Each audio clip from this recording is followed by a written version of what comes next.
everybody? We are back. It is Tape Don't Lie. It is your favorite Raiders podcast, favorite Raiders channel, favorite Raiders everything. We are back. You guys already know what to do. Hit the subscribe button, subscribe. Hit the like button if you like it. Hit the dislike button if you don't like it. Leave a comment if you like it. Leave a comment if you don't like it. Also, follow us on Twitter at the Mark John NFL for me, at BD Williams 18 for BD. And also, discount code TDL for 35% off at Panda Supplements, pandasubs.com. Discount code TDL, 35% off.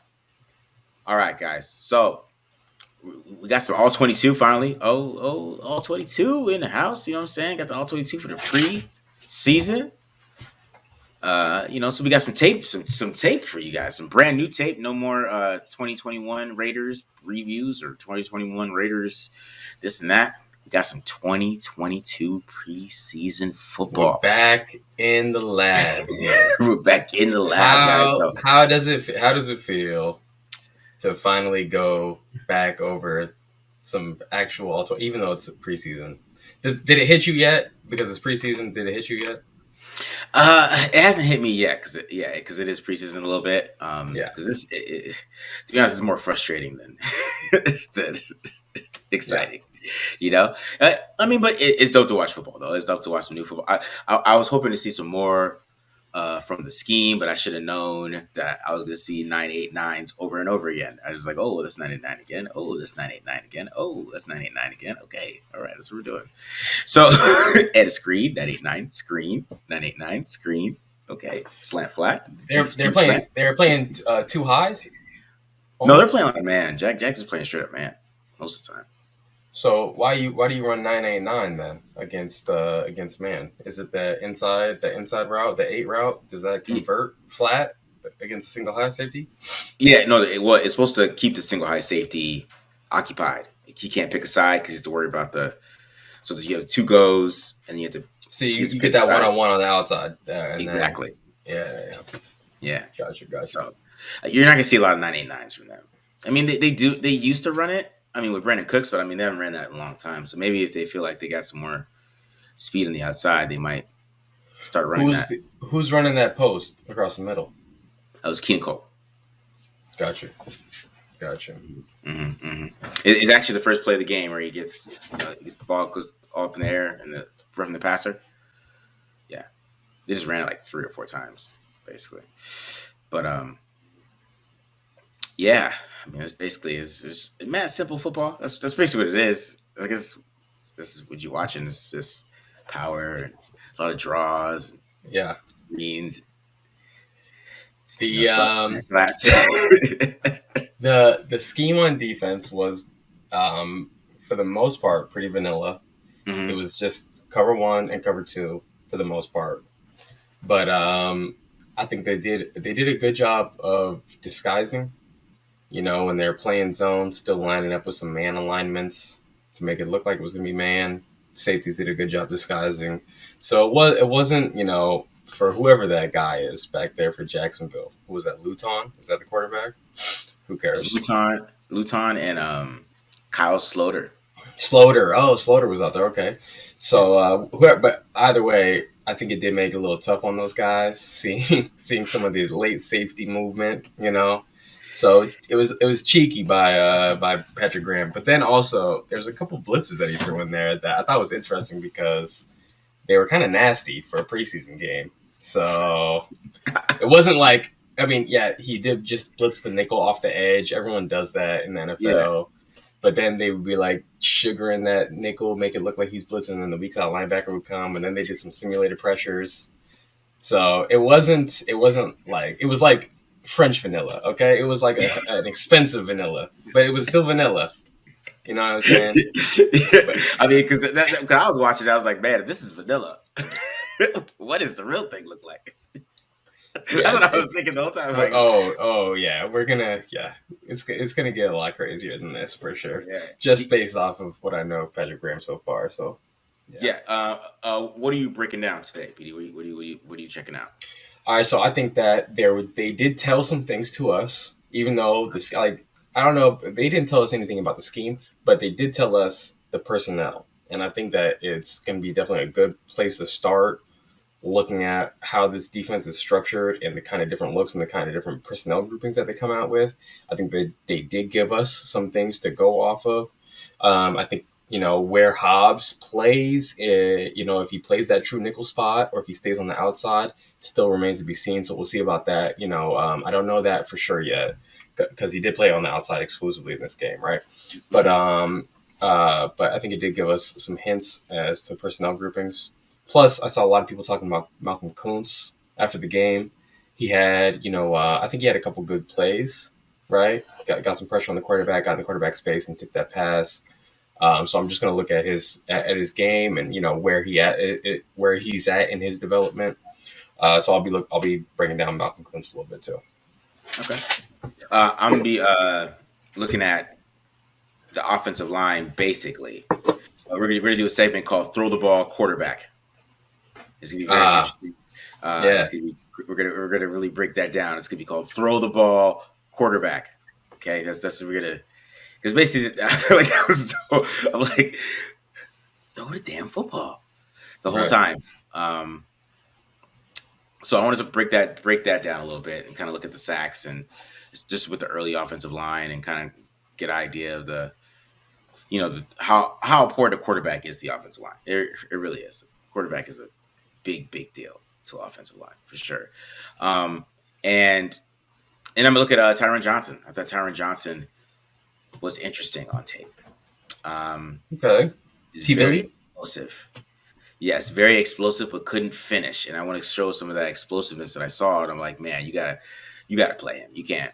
I mean, I know there's some drops there, but like, he's working. That's a worker. That dude, he's explosive. So, I think he's got better at his route running too. I'm going to show a lot of that, and I think he has to be the guy. I think he has to be that other outside guy.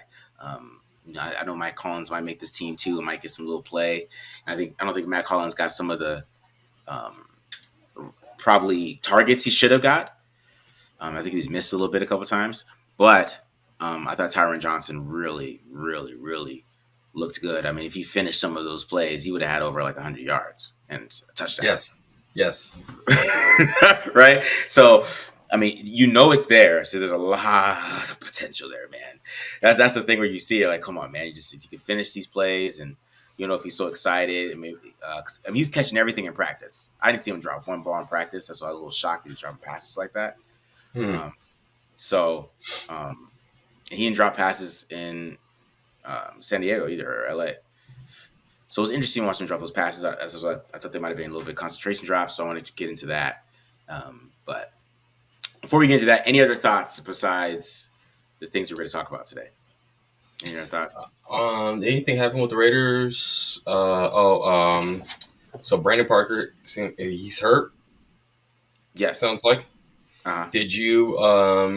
Obviously, I think Leatherwood's going to start, right? I don't know if he's going to start at right guard or right tackle, but he's going to start no matter what. I would say. Yeah. But if in the event that say Leatherwood's not up to snuff, and I know a lot of people are probably over talking this point a little bit too much, but did you watch this Munford guy from Ohio State? What do you think about him? I thought Munford was okay. It's late in the game. There's a lot of mistakes they make late in the game. So it gets really sloppy in the fourth quarter. So you got to stick through it. And when he was playing, he played pretty good. It wasn't nothing special that really stuck out to me that much.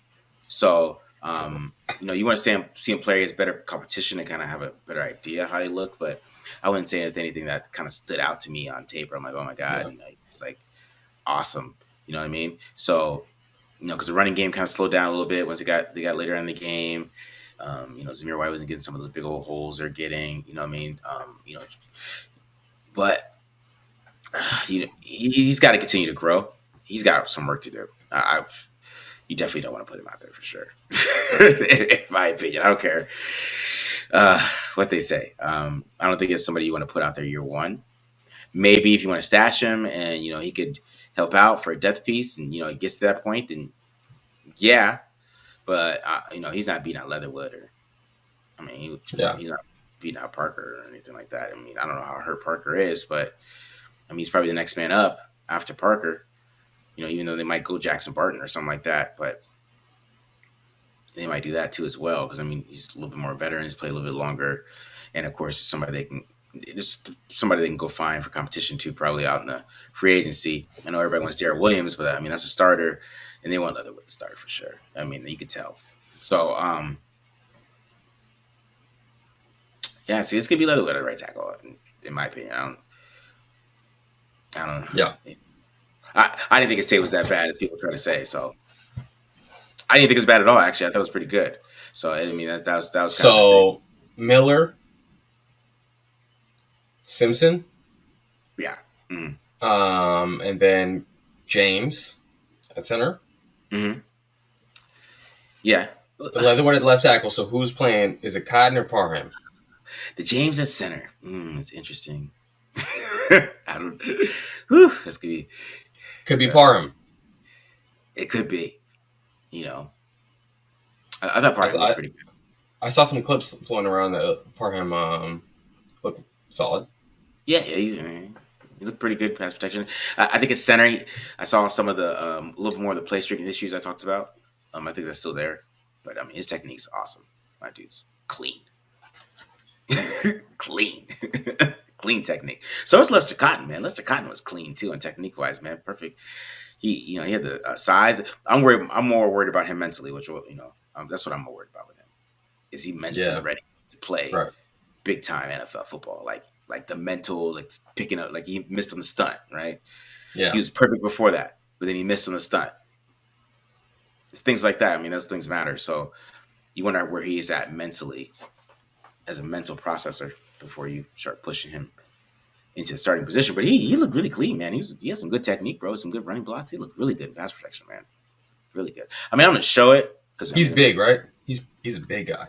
Yeah, he's pretty big. He can move though. He can move, man. He can move. He's got some talent. I don't care about move. I care about big guards. Okay. I want these guys to just dominate people. Crack tosses, man. We got a lot of crack tosses. These boys got to all right. They got to get out there on the perimeter. They got to move, man. They got to move with the crack tosses. All right. Move, so here's what you do. You're playing gap scheme.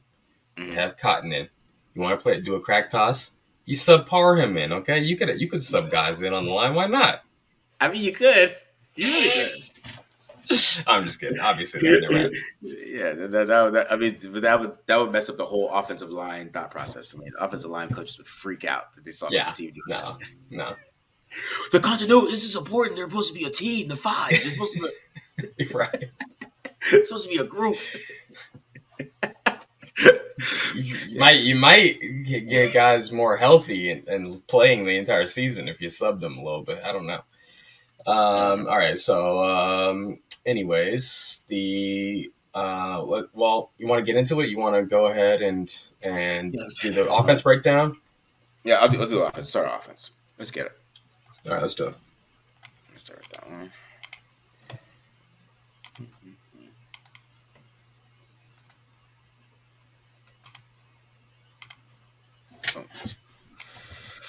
All right.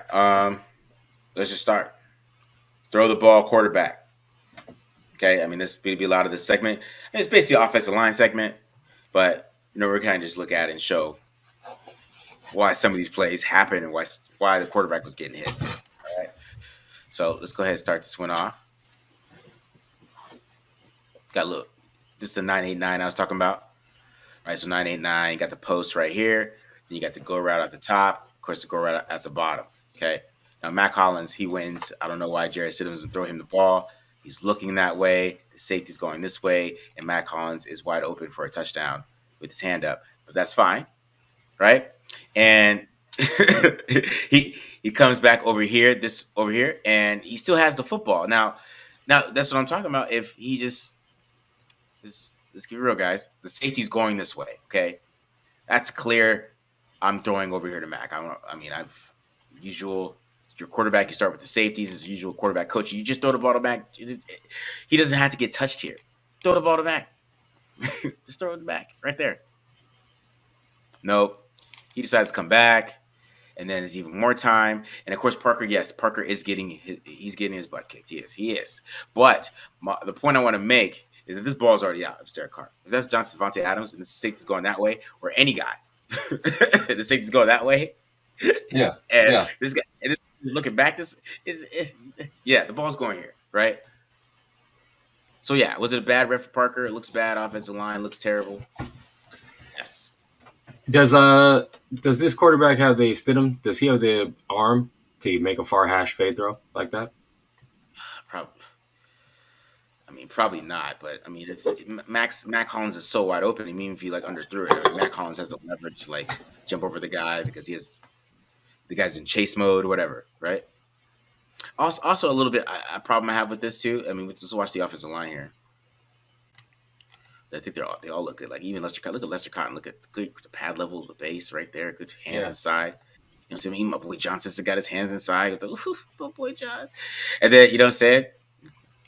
And then this comes a bad rep, right? But look at the pocket originally, right? That's what he's hitching. Look at the pocket. You know what I mean? like he could have stepped up a little bit and threw it, and nothing would have happened. But he's just sitting there, right, and just right into the target, and it makes now Brandon Parker looks bad on TV. Yeah, you know what I mean. So that's what I'm talking about. Like throw the football, or even just have a little bit of movement here, and you're just a sitting target. Boom.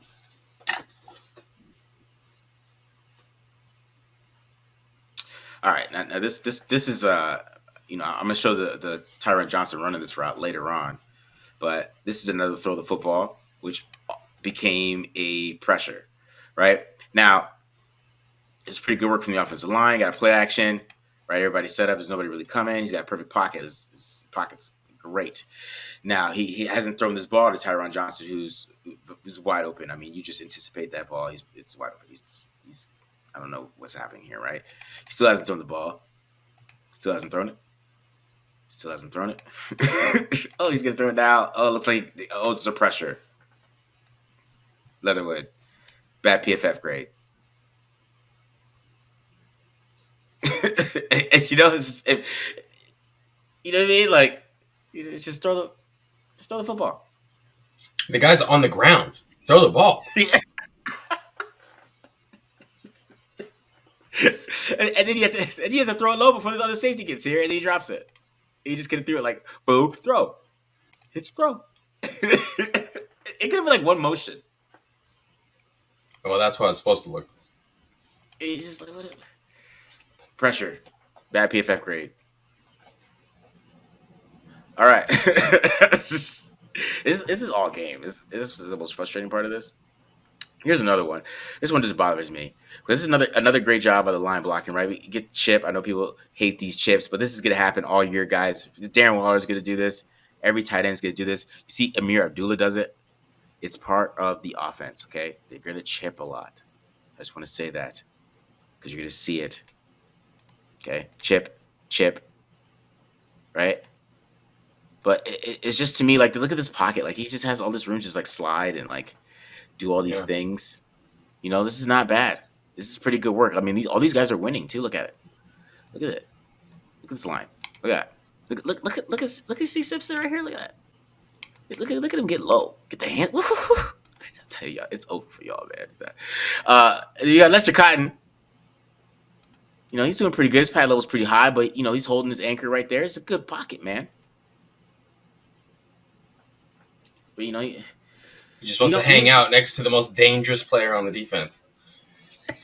Like, you know what I'm saying? You just lead it. Like, you just get away from that guy. Oh my God, he's a monster. Just slide away from him. Have some awareness.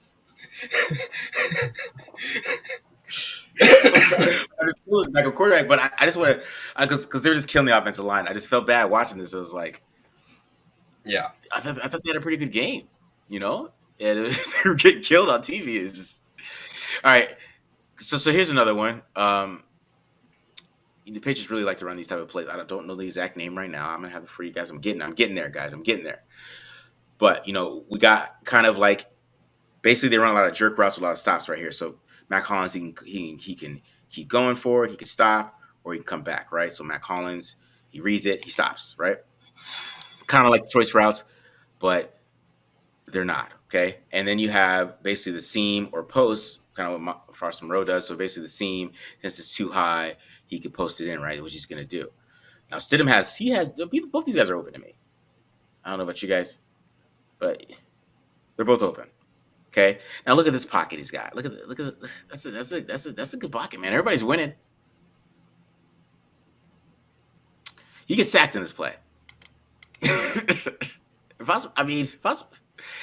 I mean, either one's open. If you feel like you can't get to Foster Moreau, you can at least get it to Matt Collins, right? Get some yards. This is 2nd and 7. Matt Collins could catch it, and then he could probably turn around. He's a tall guy, get first down, right? At least be 3rd and 1. At least, and we got sacked. Brandon Parker sucks.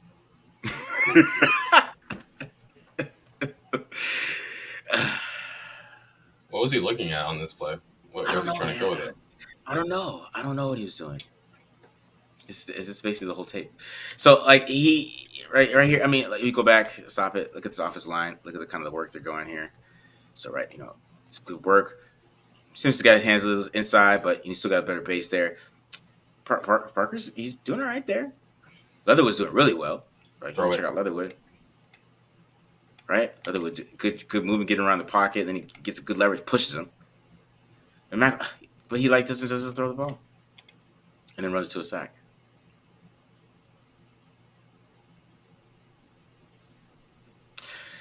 All right, This is all Stidham. Yeah, it's all Stidham. All right, next one.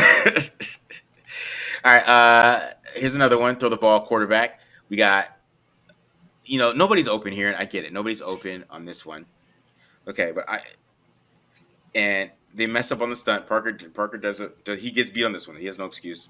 He's getting his butt kicked on this one. He should not let Arden Key slip through him like this, and have his. He should not be like this. Never should work this out.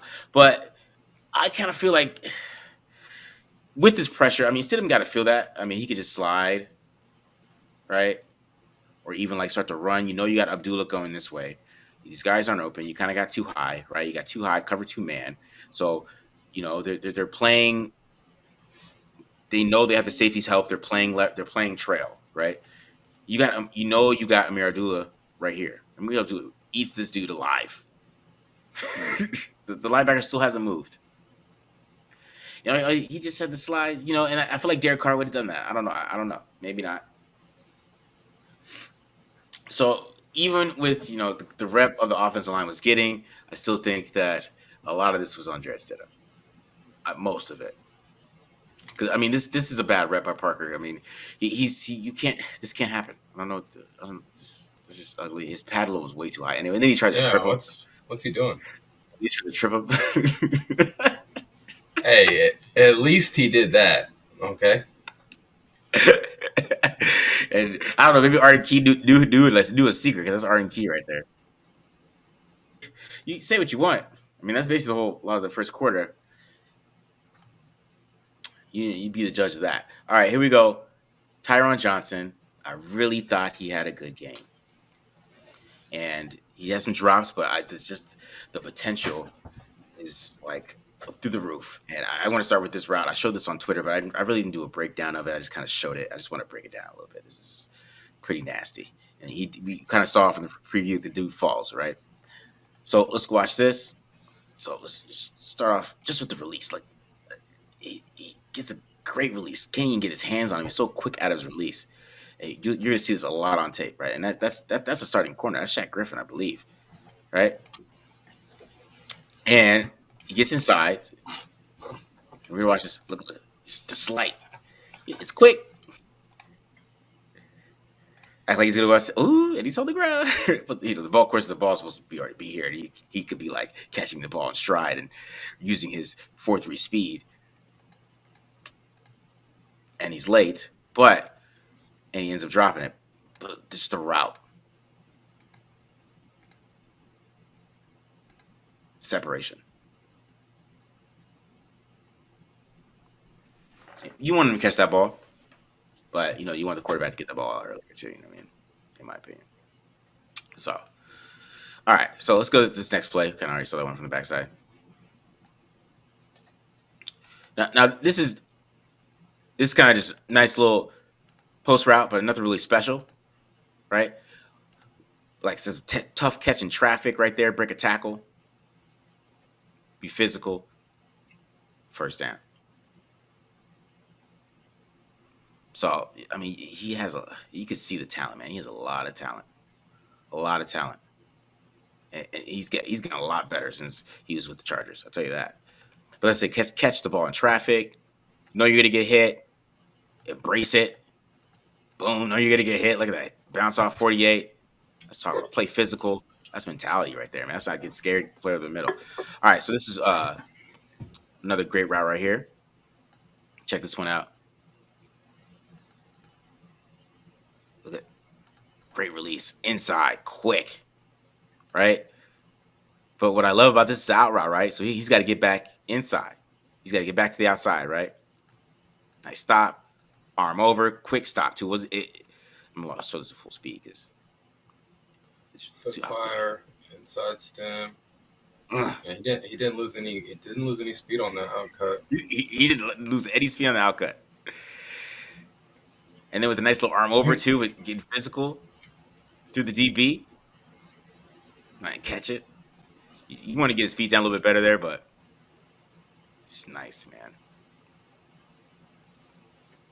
So you potential, you know. And you do a nice little clean pocket. I tell you, he had clean pockets all game, man. And then here's the last one, the drop. This is another great release. This is a great route too. This is a great route because, of course, you know it's a go route, but he's got to get back outside the numbers, and he does a great job of that. Watch. Some stacked. Yikes! Right. Oh, touchdown. You know what I mean? Like, it's great route. Great. Just get to the outside, get back inside. Beautiful. Awesome. You know, so finish. I mean, that's basically, you know, the offense. Kind of. I mean, I'm gonna do something separate on the run game because the run game was terrific. So I'm gonna do something totally separate on the side for that. But I thought the offensive line played better than people gave him credit for. I thought they had a lot of clean pockets there. You know, Stidham to get rid of the ball. You saw Nick Mullins get rid of the ball on time there. If you guys didn't notice,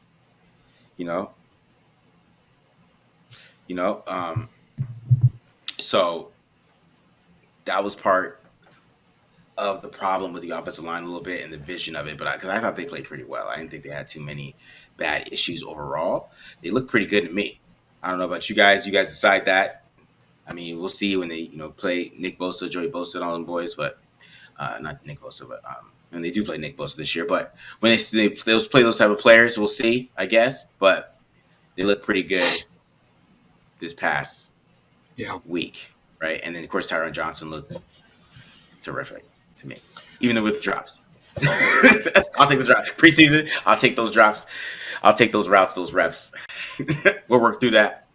Yeah. Yeah. Hopefully it's just nerves. Hopefully it's just nerves with Billy. So I want to go back to the quarterbacks. Okay, I'm glad that you dove into it. You showed it because that was my gut reaction when I watched it on broadcast, that the quarterbacks were walking into sacks or getting themselves into trouble. So it sounds like Stidham, not that guy. He's been in the NFL. It's not like he's rookie. He's still really struggling to get the ball out in rhythm. Isn't he familiar with this offense? Isn't that the reason why he's here? Yeah. He's supposed to be teaching Carr. Yeah, so he's not getting that ball out on time, obviously. That I think it goes to show, like, people talk about this on online a lot, but sacks are partially or more than just offensive line sack. It's a quarterback sack or a quarterback stat, right? So if you're not getting the ball out on time and you're getting sacked, you could say the tackle or the guard gave up the sack, but if you're holding the ball for 5 seconds and running around like a chicken with your head cut off, like, what is this guy's really supposed to do? You know, Yeah. So especially when we're going up against beastie defensive ends. I mean, Trayvon Walker, he's a first round pick for a reason.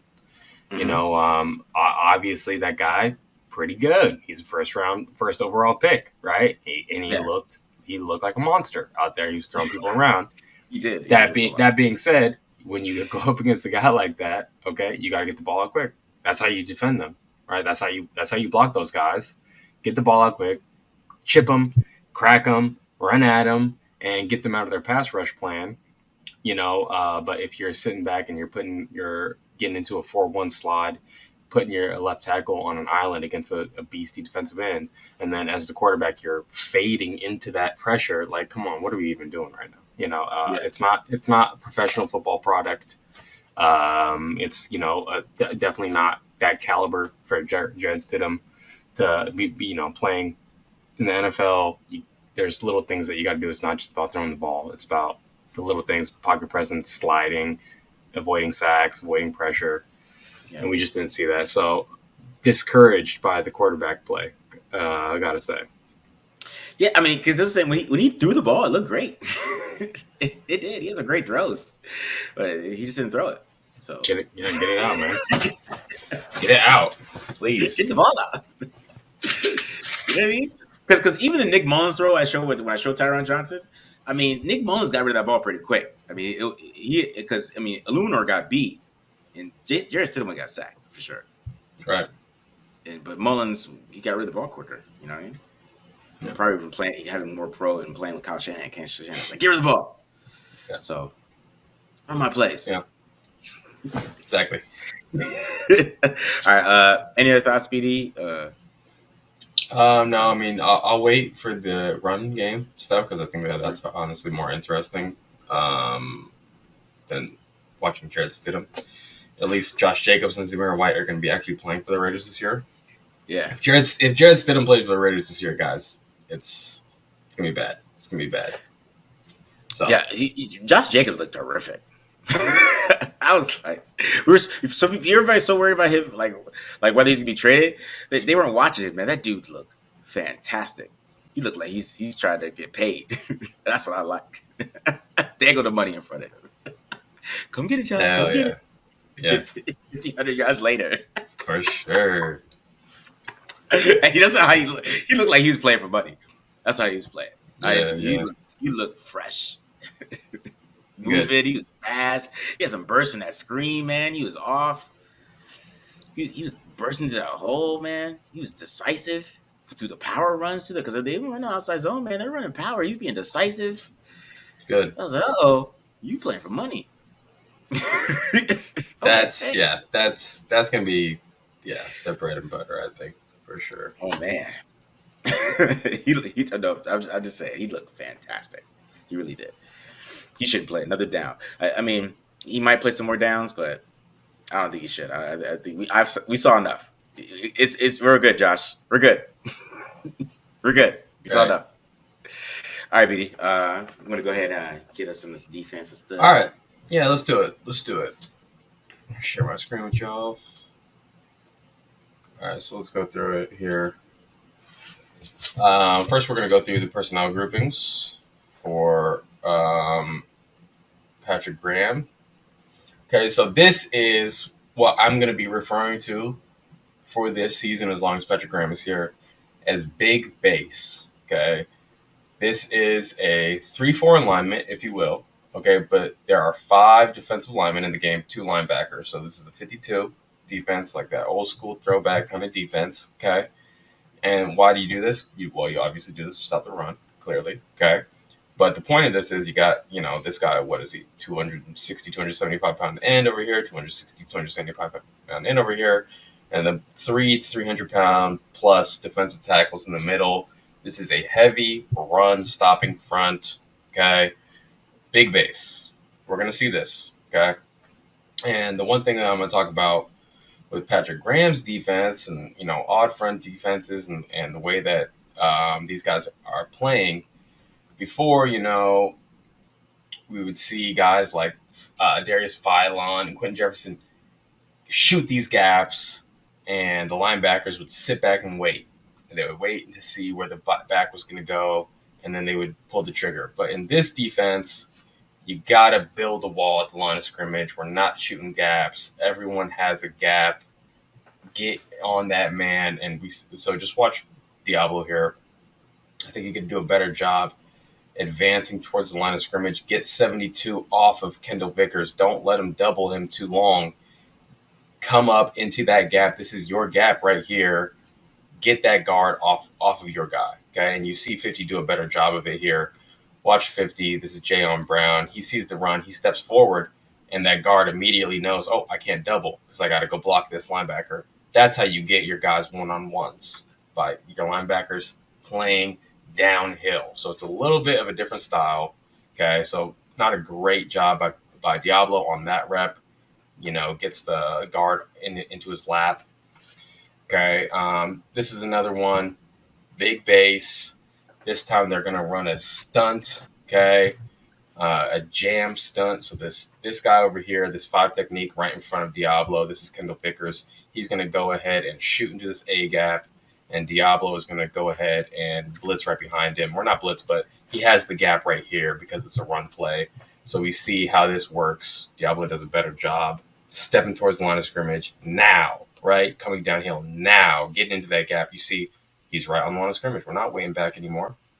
In this defense, linebackers need to attack, okay? And we see, look what happens when he does it. Gets that tackle for a stop. That's what it's going to look like, okay? So that was big base. Now, they are going to get into true nickel. True nickel, NFL nickel, meaning there are 5 DBs on the field, but 3 of them are corners. 3 of them are actual corners. Excuse me, sorry about that. So in this clip right here, we have this is a corner. This is a corner. This is a corner, Nate Hobbs. Jayon Brown comes out over the back. So this is a linebacker. Diablo's here as linebacker. This is just standard NFL nickel. What I really love about it is they're in man coverage, okay?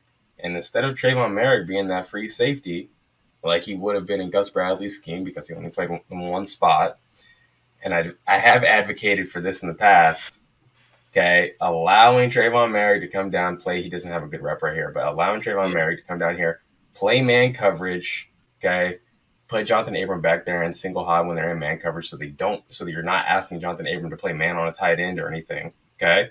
Let him be back there. That's fine, okay? And cover 1 reps. So we saw that was true nickel. Here's another true nickel example. Again, safeties do a really good job. I'm going to just briefly explain to you what's happening right here. You're going to usually see these safeties on a hash. They're not going to be right in the middle of the field. Trayvon Merrick is going to be on a hash, and they want to disguise. And so they're showing single high pre-snap, and then as soon as ball snap, they get back into cover 2. They're playing cover 2 Tampa. Okay. And, we see here, I think, Nate Hobbs as a cover 2 corner. Look at him. Gets the reroute. Eyes on immediately. Eyes are on number 2. When number 2 comes out, he's ready to jump in front of that. If they threw the ball to number 2, if he even caught it, he was going to get decleated by Nate Hobbs. Nate Hobbs would probably jump in front of that, or minimum break that pass up if they were thrown there. And that's what it's supposed to look like against cover 2. And then we see this. We see the nickel come up, make a solid play for a stop. We're going to see a lot of cover 2. We're going to see a ton of cover 2. Here's another true nickel rep here. Okay. Cover 2. I think what I don't like about this rep, I'm sorry, this is big base. We're in big base again, 52. Okay. We're in cover 2 this time. What I don't like about this rep, Diablo is the Tampa 2 player. That means he needs to relate to number 3. Relate to number 3 when you're the Tampa 2 high hole player. Okay, and he's just covering grass. We see on the backside we have 1, 2, 3 defenders for 2 receivers. We always have a +1 in coverage. That's a standard philosophy across all defensive football. You always want to have a +1 in coverage. So we got it on this front side, or on the backside. But on the front side here, we got 1, 2, 3 defenders for 1, 2, 3. So we're even. We don't want to be even. We always want to be a +1. I want to see Diablo push to this hash, give a push call to Jayon Brown so he can get into that hook area, okay, and get here. I also would like to see Nate Hobbs squeeze this a little bit more and say, hey, yeah, throw that check down. Squeeze it. Throw the check down. Right? So they do have a little bit of work that they need to do in cover 2. Now, this is an example of big nickel, okay, for the Madden crowd. So they're in nickel. They have 5 DBs on the field, but they have 3 safeties. Jonathan Abram now is playing the nickel Sam.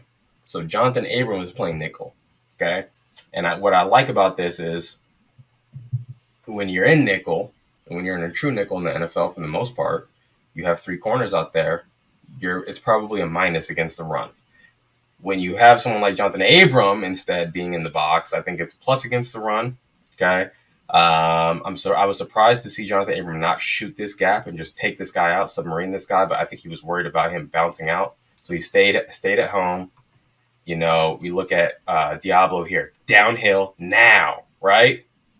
He sees the ball, downhill now. Doesn't let this tackle double him, double that guard right there. Double the defensive tackle, rather. And then you see him use his hands and his shoulders, explode through contact, get off that guy, make a great tackle in the hole. Diablo, if he can keep this up, him and Perryman, going to be nasty. It's going to be nasty. Okay, so that was a fantastic play. And again, this is big nickel. Okay, here's another example, big nickel. Okay, we got Harmon as the 3rd safety. Trayvon Merrick, he's deep. And Abram playing that nickel Sam spot. Okay, big nickel. We're going to go ahead and get a blitz off the flex side. Flex Yogi is what it's called in the NFL, but this is pretty standard blitz, especially run blitz when you blitz the safety off of the open side, the weak side. Would like to see Harmon maybe spill this and be inside and make the ball carrier bounce instead of boxing this, but that's fine. It is what it is. So now I wanted to get into. So we saw big base, right? We saw true nickel, and we saw big nickel, and I think that's what we're going to see. The personnel groupings we're going to see this year. Okay, now we're also going to see some blitzes. Okay, now this is a pretty nasty one that they ran a couple times here. This is a simulated pressure because this linebacker is going to blitz. It feels like a blitz. Okay, 95, the defensive tackle is going to cop. Is what it's called, cop. This technique where he fakes the blitz and he bounces that back out into his zone here. So that's Kendall Vickers doing that. Okay? Do this to Jake Luton. So messed up. Is this Jake Luton? I know. Right. And then this linebacker here, Kenny Young, he has what's called a hug assignment on the back. So he has man on this back right here, but this back stays in the block, so he just adds on. Now it feels like even more of a blitz. So really, it's only just a 4-man pressure. But you got the linebacker adding a +1 because the back stays in, okay? And Jake Luton is just freaking out back there. He's like, what is happening? So, like, this is the preseason. What is he doing? Yeah. Kind of a nasty look for the preseason. I agree. Okay? And we see here Malcolm Koonce, I think he has a solid rush here. We go for that long arm. I think he does a good job selling the speed, getting that speed upfield before he gets that long arm, lands the hands before the tackle, okay?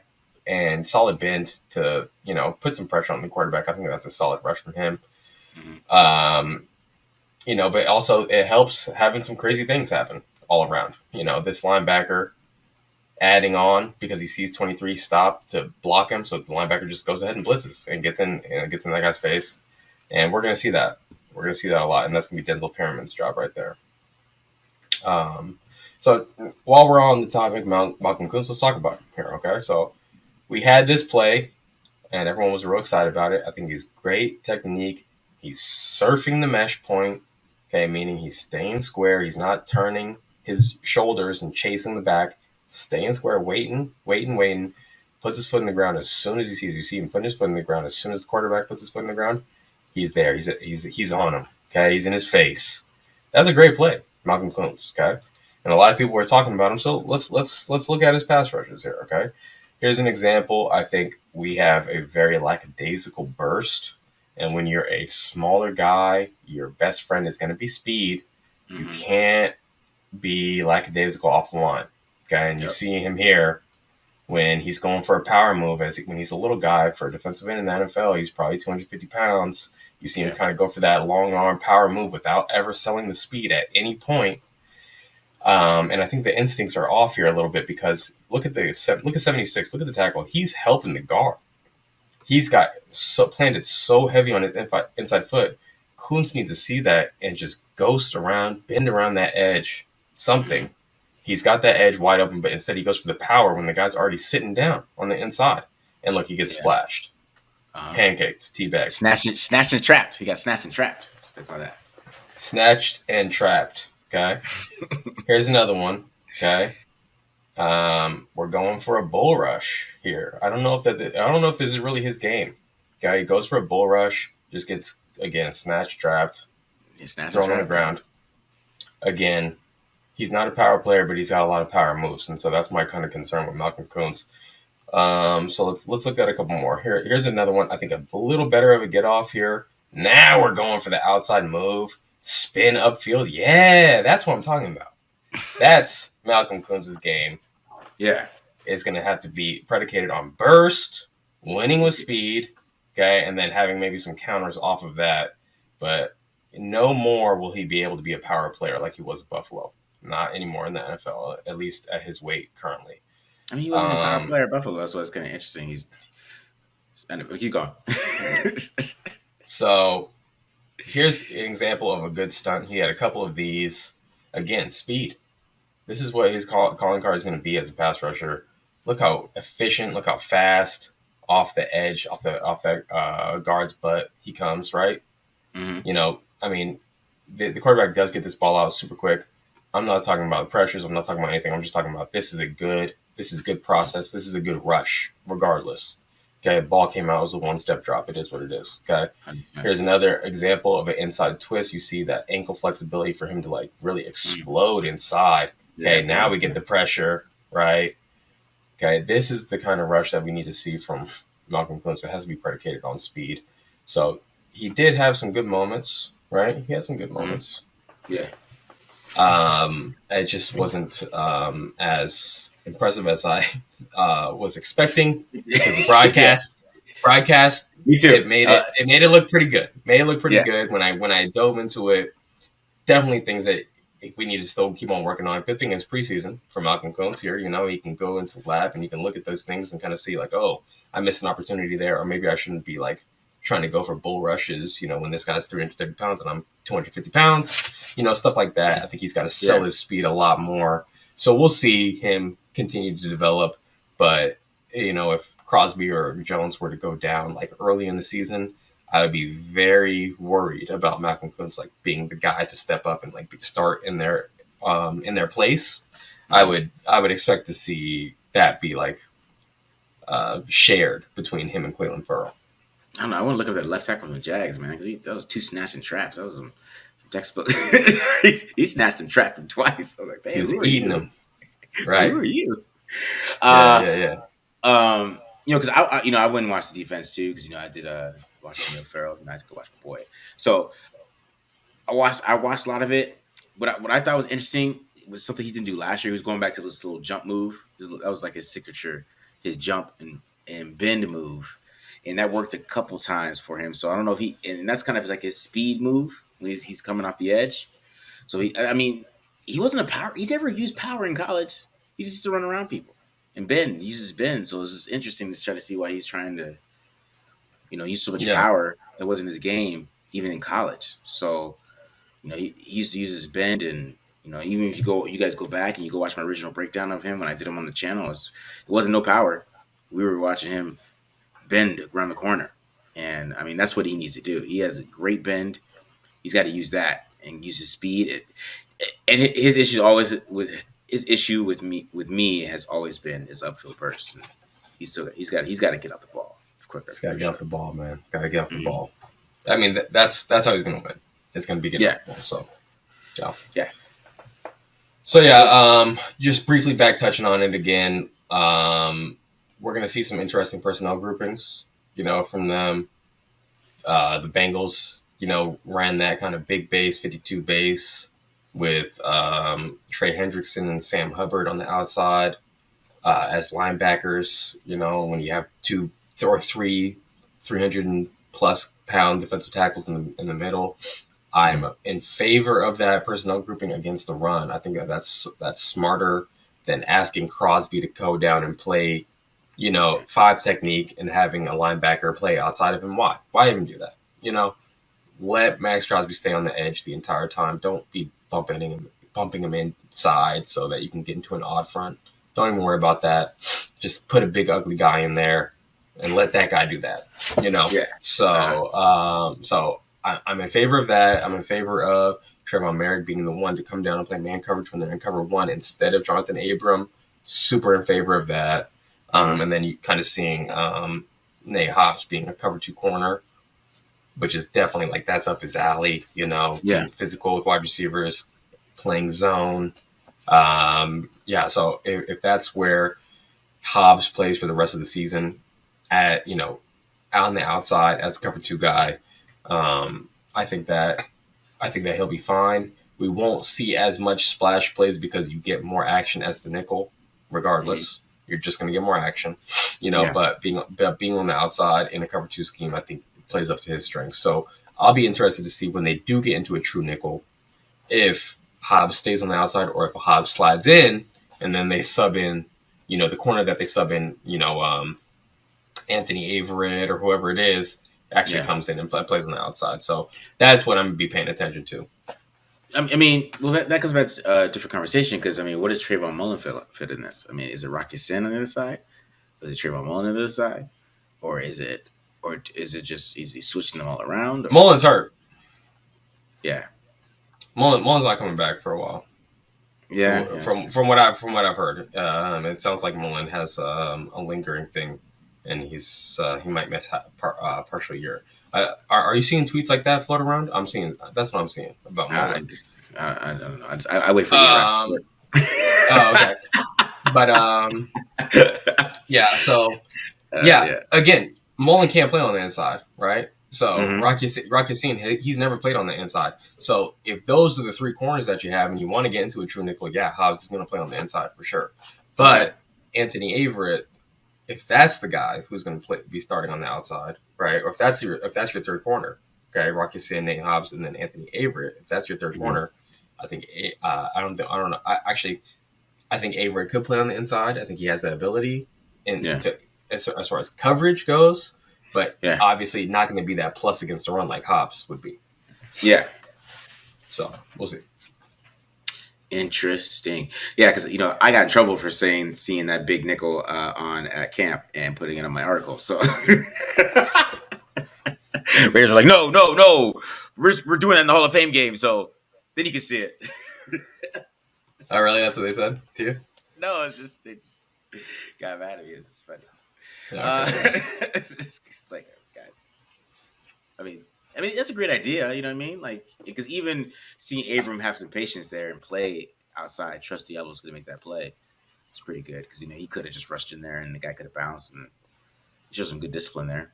Yeah, right. I mean, and just for them to play like a complex defense, even it being vanilla or like you said, French vanilla. Just to execute something, they're executing that stuff pretty damn well for that being like a first preseason game. And I know they always say defense is ahead, but I mean, like, what are they going to throw at the Chargers? So I was watching that. I was like, what are they? Yeah. Well, I mean, as far as the Chargers go, I'm definitely going to go back and rewatch Patrick Graham's defense against the Chargers. They ran tons of cover 1 against the Chargers. Last time, they were really trying to focus on Eckler, getting a safety on Eckler, not a linebacker on Eckler. So they're running a coverage called one funnel, which is a different type of coverage, or a style of cover 1 where you have the safety play man on the back.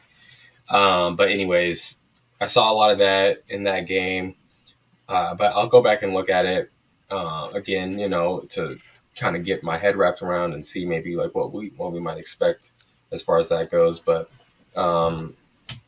I think this whole defense is going to be predicated on disguise on the back end. Like, it's going to be these safeties don't want to give it away, and they're going to be shading. They're going to be on either side of the hash almost every single play. And it's going to look like, what is it going to look like? Is it really what it looks like? And I think it's rare that it's going to be really what it looks like. So I think that's going to be one of the biggest things. And so we'll see how Herbert does against that, because that's a lot different than when he was dicing up the Raiders last year, where they were just sitting in cover 3 the entire game. Yeah. Hit the linebacker on the seam, basically. Right. Yeah. It's not going to happen anymore. Definitely gonna throw some curveballs out there. For sure, man. All right. Anything else, BD? Any last thoughts, man? Any last thoughts on anything else? No, that's it for me. All right. Yeah. That's it for me too. Like I said, I'm gonna do some running game stuff. Definitely before the next preseason game, because I'm definitely gonna talk about the run game. But any thoughts about let's see next preseason game? Probably nothing. I mean, Derek Carr's not gonna play. Probably Devontae Adams not gonna play that either. They're probably not playing. Look, I just saw Jalen Hurts take 2 steps out of bounds and get crushed by a linebacker, and now Twitter is saying Zach Wilson tore his ACL. I hope Derek Carr does not go out there. Okay, screw it. Let him play through the bumps. Okay, in the first 2 games of the year, I don't care. Like, come on. Yeah, and I don't know why they keep lying, man. He's played this system before. They keep lying. He bothers me. He's other thing. I wanted to call him out when I was at the press conference. I wanted to make him talk about how he played the damn system before. I know you did, so you can't lie to me, Derek. I know you can fool the fans and the media and all them. You ain't lie to me, bro. I know you ran it before. That's why you look too good running it in practice. For a new system, he just looks too clean running it. In practice, he just looks way too perfect. Why would he say that? Why would he say that, right? Because he must be like, oh, I never did this before, and then go out and light it up. I don't want to get too ahead of ourselves, obviously, because, I mean, Chargers, on paper, look good. So yeah, man, that's on paper. I did watch J.C. Jackson get washed, by every good wide receiver. But anyways, well, yeah, these wide receivers are good, bro. These wide receivers are sick. Okay, get out of here. All right, guys. You guys are going to subscribe. Hit the subscribe button. Make sure you follow us on Twitter at the Mark John NFL, at BD Williams 18, Panda Supplements, discount code TDL for 35% off, pandasubs.com. Make sure you guys get some of that. It's good stuff. And we'll talk after the next preseason game against the Vikings we got here. I guess, we're not going to see any Kirk Cousins. He got COVID, So a lot of Kellen Mond versus Jared Stidham. It's going to be a duel. Battle for the ages. A duel. Yeah, duel for the ages. So hopefully Stidham throws the ball this week. Maybe you watch TDL. Give out of us. Throw the ball. Yeah. All right. Please. All right, guys. We're out. I'll let you.